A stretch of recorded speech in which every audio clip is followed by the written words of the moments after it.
Roger Ebert once said, "Movies are like a machine that generates empathy. And perhaps the most important part of that machine is the close-up."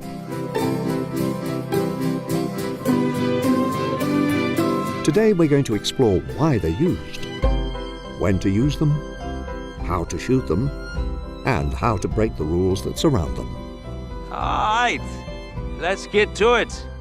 This is the ultimate guide to close-ups.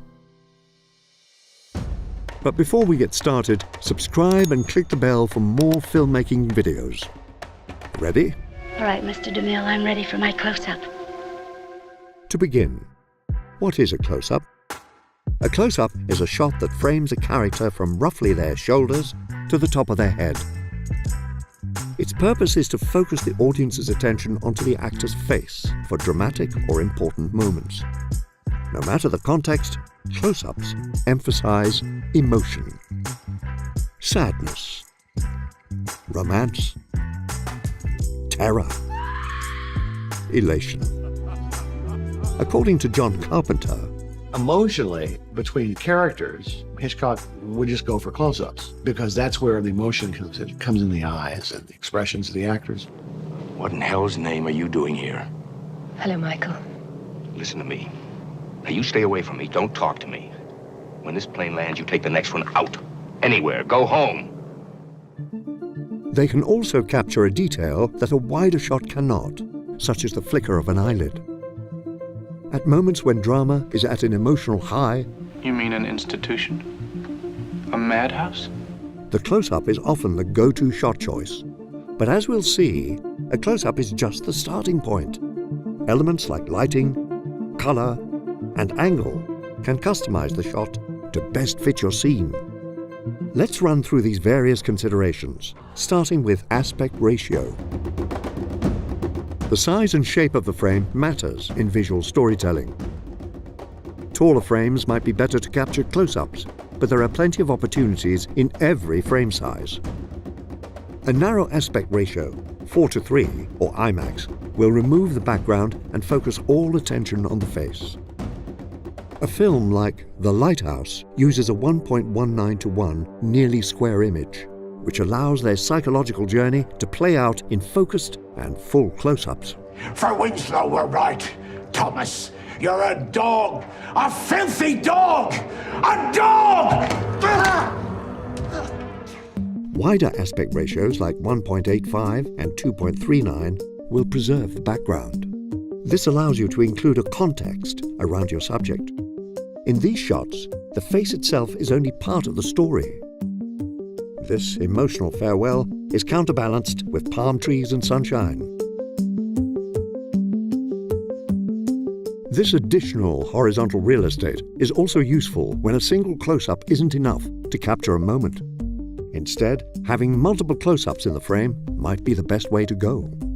This could be romantic or confrontational. I'm upset. Louder! I'm upset! You are a worthless... Another use of the wider frame, according to James Mangold, is particularly two shots where you might have an actor in a close-up on the left or right of screen and another element on the other side. Asymmetrical kind of compositions that are really beautiful. a perfect illustration of this idea is this shot from Steven Spielberg's Munich. Using a 2.35 aspect ratio allows not only for a beautiful composition, but also to tell two stories at the same time. On the left, Avner is framed in close-up, reacting to a bombing gone wrong. And on the right, his associates argue as to the cause.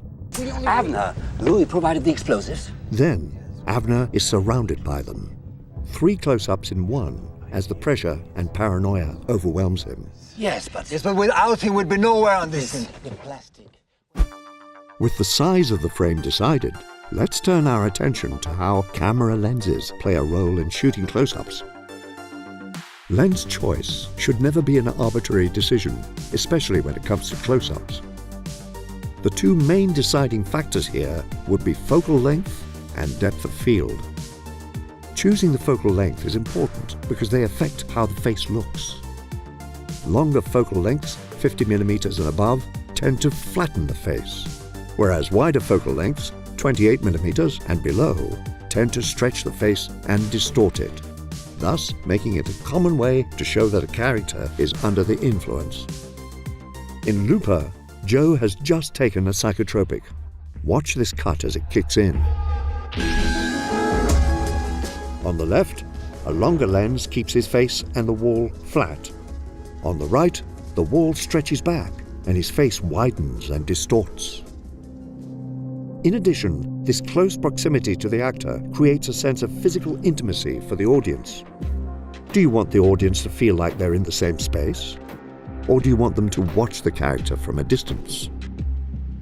Another question to be answered with focal length is how much of the background do you want visible around your subject? Longer focal lengths will show less of the background and make it seem closer. This works when you want to make your subject seem trapped or claustrophobic. Wider focal lengths will show more of the background and make it seem further away. For example, if you want their surroundings to overwhelm the subject. Oh my God! Another way to control the context around your subject is with depth of field. Using the adjustable aperture can create either shallow or deep depth of field. In short, deep depth of field renders everything in focus. For close-ups, this allows the subject to become part of their surroundings. Shallow depth of field, on the other hand, separates them so that our focus is drawn to the face alone, revealing their thoughts and emotions. For a deeper dive on focal lengths and depth of field, our breakdown is linked in the description. Most of the time, close-ups are shot at eye level and level with the ground. But how does camera angle and staging change the meaning of a close-up? It's important to remember that close-ups can be taken from any angle and that the chosen perspective adds meaning to the shot. Low angles can give the subject power. You will never be enough. And high angles can take the power away. Dutch angles can add style and energy, or a bit of psychosis. Overhead angles can be transcendent. Other than the angle, there are also variations of staging to consider. Close-up shots in profile give us more of an objective perspective. We're not as involved in the character's experience, but we're still allowed to observe it. Shooting from the backseat of a car creates a similarly voyeuristic view. When a character is laying down, a close-up can amplify their most vulnerable moments. Lo siento que si muevo el cuello, se me va a caer la cabeza.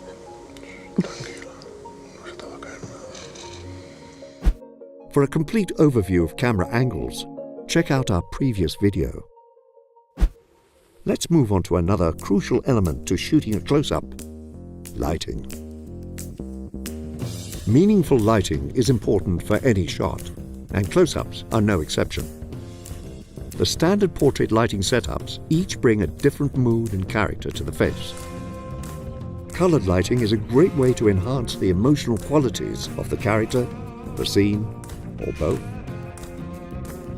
Bokeh and lens flares give the shot texture. Underlighting is less natural and creates unsettling, dramatic shadows. Backlighting can add a halo around the subject. Top lighting can also obscure the eyes when you want to keep the character and their intentions a mystery. Perhaps the best example of this technique can be found in the Godfather films. Michael Frater's in the house with Mama. He asked for you, and Tom said you wouldn't see him. That's right. Arguably, the eyes are the most important feature of the face. They are the windows to the soul, after all. One way of lighting the eyes in a close-up is to block the light everywhere else.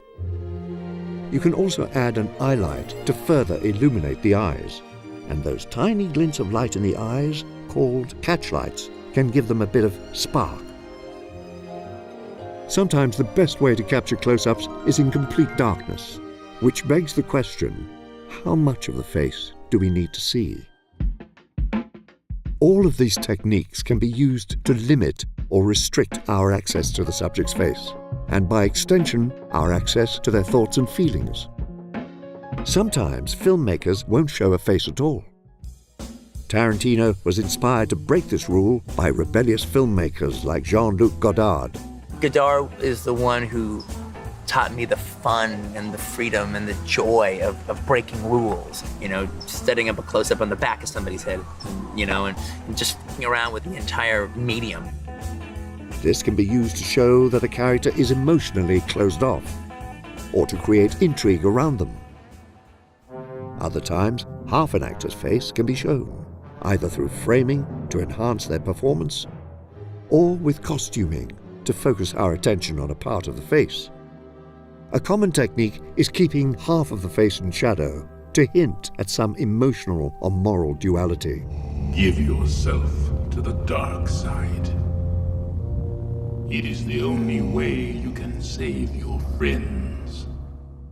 And if these ideas are combined together into a single scene, they can efficiently tell a complete story, as demonstrated by this scene from Toy Story 4, in which Woody tries to restore Gabby Gabby's hope simply through how much of her face is shown. It begins with showing the back of her head in a full shot when she's emotionally closed off. You hear that? Then, half her face when she begins to open up. There are plenty of kids out there, and one of them is named Bonnie. And her entire face when she's fully convinced. Come on, Gabby. Let's get you to Bonnie. Even with the sound off, you can understand this scene by how much of Gabby's face we see. Now, it's important to understand that close-ups don't exist in a vacuum, which brings us to our next section, editing close-ups. When should you use a close-up in the edit? Movies like The Passion of Joan of Arc and Son of Saul are comprised mostly of close-ups, while movies such as Playtime have little to none. But too many close-ups and you run the risk of diluting their power. And without them, it becomes difficult to engage the audience emotionally. But a well-timed and executed close-up can be the linchpin of the entire scene. Il y avait une autre chose que je voulais vous demander.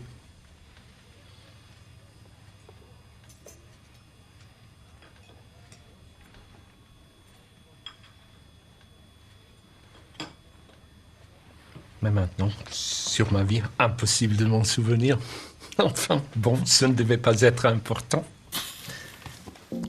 The general rule of thumb is to start the scene in wider shots and then slowly build towards the close-up. Kirk Baxter, an editor on Mindhunter, explains this technique with this scene. We start wide and move closer and Holden sits down, said Baxter. Then we go wide again when Kemper is standing. I could kill you now pretty easily. Do some interesting things before anyone showed up. Now they're slowly going to get closer together until he's finally going to be wrapped like an anaconda by this guy. And then he makes a break for it, and you're wide again. That's the stuff editorially that you're looking for, slowly tightening the noose in the frame. This rule of thumb is a great starting place because it follows the common dramatic structure of most scenes. Setup, rising action, climax, resolution, which can be translated into shots. Wide shots as we set up the action. Lieutenant Bradshaw. Medium shots when the action rises. Yes, sir. Let's not do it like this. You gonna wash me out? That'll be up to you, not me. Close-ups for the climax. Am I dismissed? And another wide shot for the resolution.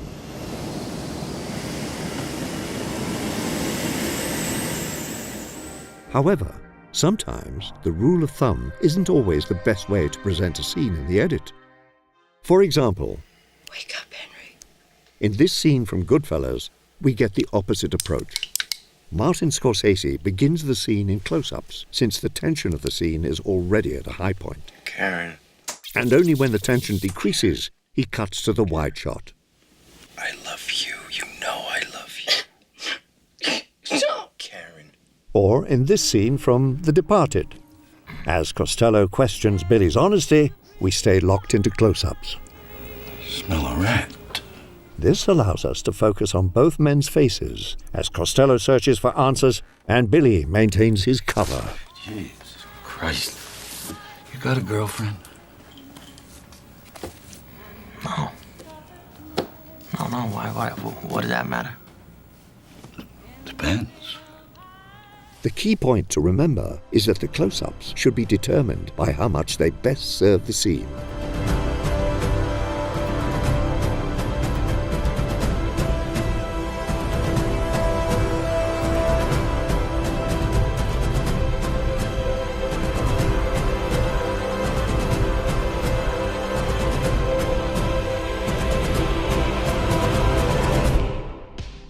The close-up is a powerful tool in your filmmaking toolbox. It is the not-so-secret weapon that captures some of cinema's most iconic moments. Here's Johnny! The best way to plan the perfect close-up is with a storyboard, and Studio Binder software is designed to make that happen. Follow the link in the description to get started. So, until next time, don't be afraid to get close. Closer, please. Closer.